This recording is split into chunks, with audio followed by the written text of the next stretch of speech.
high in the sky. Take a look, it's in a book, a reading rainbow.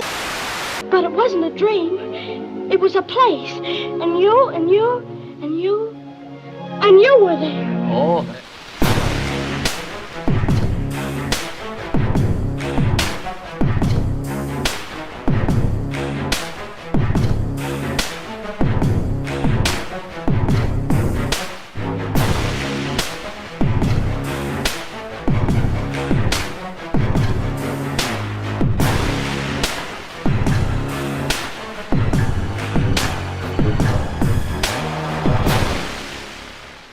Remember to click like, subscribe, the bell notification, and whatever else YouTube has you clicking on to support us.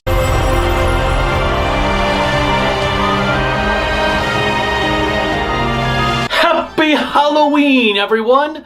I am the Kaiji no Kami from the Toku Animation News Network, and tonight I am celebrating this great day with a look at Garo, Under the Moonbow. After Makai no Hana concluded, series creator Keita Amemiya teased that there would be a follow-up movie that would see the return of Kouga, teaming him up with his son. Unbeknownst to everyone, it would take them another 5 years before this movie was ready to hit theaters under the title Under the Moonbow. It would also see the return of Hiroyuki Watanabe's Taiga, Kouga's father, in his final appearance before passing away a few years later. This film would also mark the end of the Saejima timeline, at least for now. Is Under the Moonbow the grandiose conclusion we have been clamoring for? Let's find out. The characters and plot.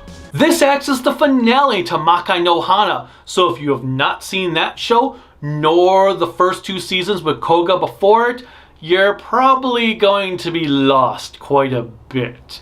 Also, just so you know, because of the nature of this movie, there are going to be some slight spoilers I can't avoid. Our film's main protagonists are Raiga, Mayuri, Gonza, and Crow. It's set sometime after the events of Makai no Hana, with a reborn Mayuri living with Raiga and Gonza, growing a garden of flowers. Anyway, the film kicks off with Raiga confronting a horror who has chained a multitude of women to her in order to protect herself.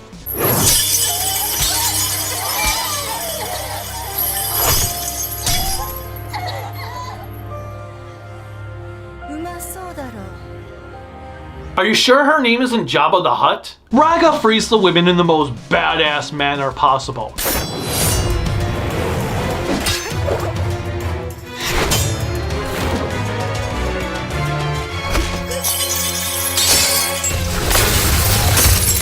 He then proceeds to take Ruto out.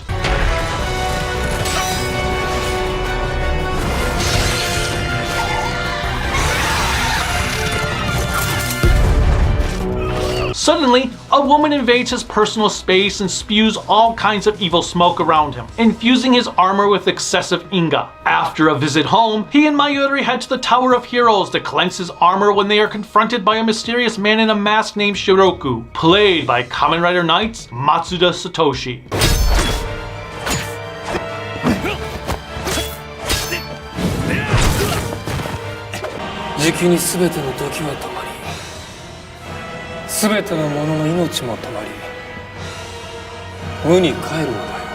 Mayuri is kidnapped and taken to a train, requiring Raiga to follow suit. He leaps onto the train despite being told not to do so by a young boy and enters the last car.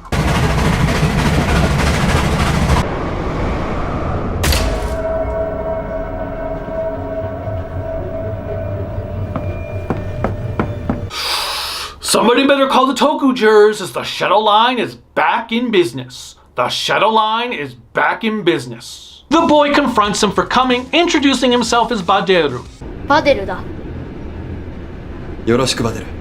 Raiga traverses the train while occasionally hiding from a traveling ticket examiner.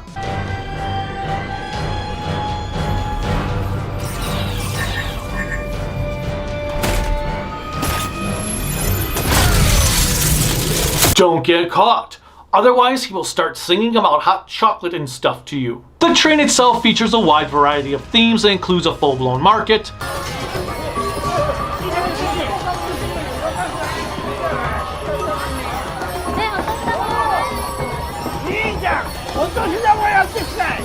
a prison cell where playing bar chess is the requirement to leave, このバルチャスで勝つしかねえんだよ。そういうこと。でもね、イカ様とかね、わざと自分で負けちゃダメだからね。And most importantly, the movie set of Eyes Wide Shut.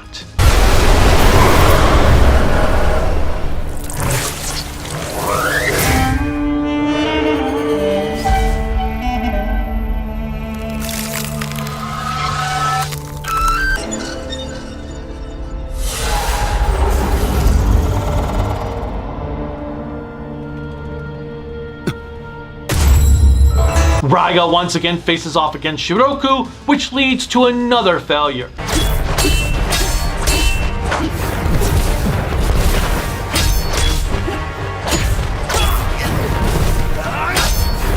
Crow and Mayuri rescue Raiga and begin a new quest to stop Shiroku, who resurrects a villain from the past.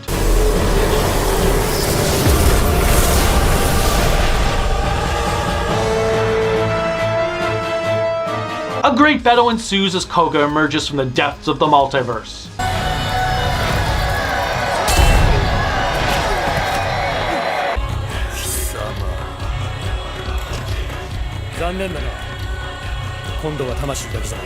Taiga also joins in on the fun, leaving us with a pretty awesome battle featuring the lineage of Garo.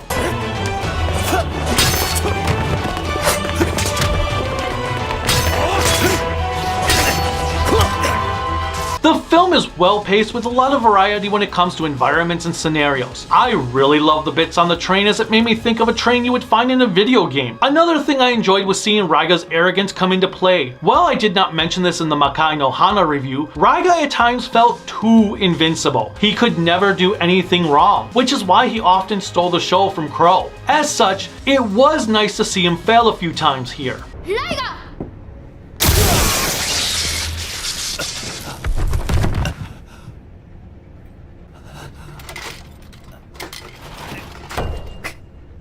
Ishibashi was also given a bit more to work with Mayuri, which seemed to be beneficial to both her and the character, as I liked Mayuri a lot more here than in the series. 私には何もできない。でも、私は少しでも、わずかでもライガの近くにいたい。私は。On the other hand, I will say I was expecting a bit more interaction between Kouga and Raiga than what was provided, especially with Karu, and Garo's constant desire to recycle past villains is getting tiresome. Although, when the alternative is versus Road, maybe recycled adversaries is not the worst thing. Crow continues to get the short end of the stick in characterization, not even really playing a role in this thing until the second half. 僕はライガさんと約束しました。ゴンザさんを守ると。ならばその約束を果たしてください。私の体でなく、どうか私の思いをお守りください。Nevertheless, it was a solid adventure and is easily a top 3 Garo film for me, perhaps top 2. The effects and music. Amemiya definitely had the budget to give us one of the best looking Garo features to date. The effects are simply fantastic. The costumes are incredible. I think my favorite design is the ticket examiner who looks like something out of Onimusha.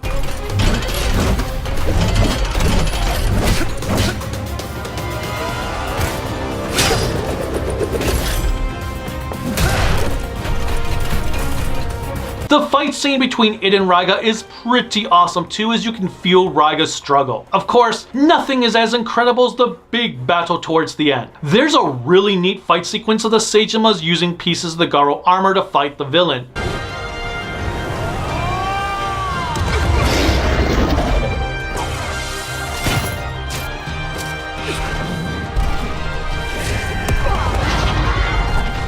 Two more types of scenarios followed suit.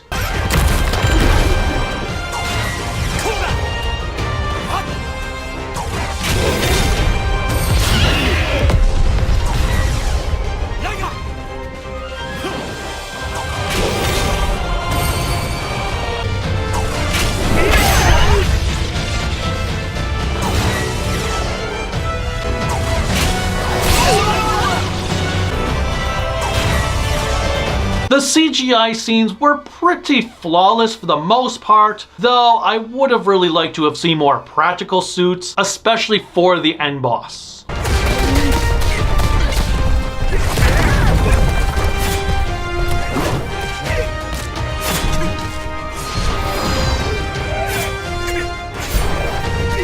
The costumes for a pair of brothers Raiga encounters in the prison were distinguished. I am sure they are referring to something in mythology, but I can't place my finger on what exactly. 仲言うな、お前の親父まだピンピンしてるだろうが。あ、そっかそうだったあれ俺飼ってるの However, for as great as the movie looked, the audio had a few moments of oddity as the scenes in Mayuri's greenhouse sounded pretty bad. 菅原ライガ様、こちらの花もですね、まゆり様が。ゴンザ。まずは安全な場所を確保しましょう。僕はライガさんと約束しました。ゴンザさんを守ると。I have no idea what was going on with their mics while they filmed those sequences, but they probably should have been re-recorded or something. Musically, the soundtrack is masterful. Hearing the first opening theme from season 1 when Kouga showed up was nothing short of amazing.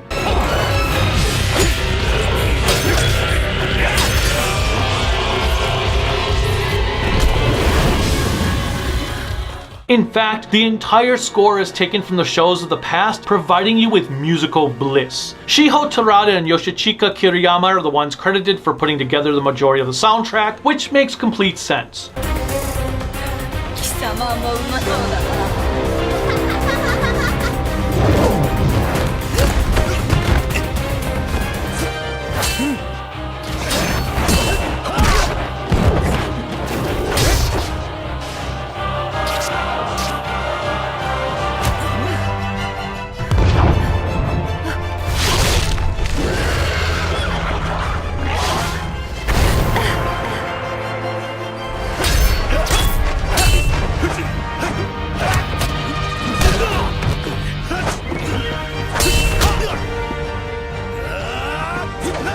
Jam Project performs the end credits, Raiga, Under the Moonbow. It's like listening to an updated mix of Raiga Tusk of Thunder from Makai no Hana.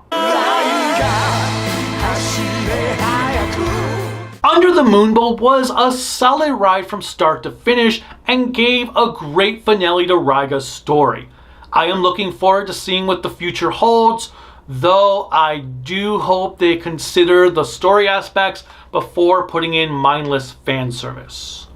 Once again, happy Halloween! Until next year. Bye.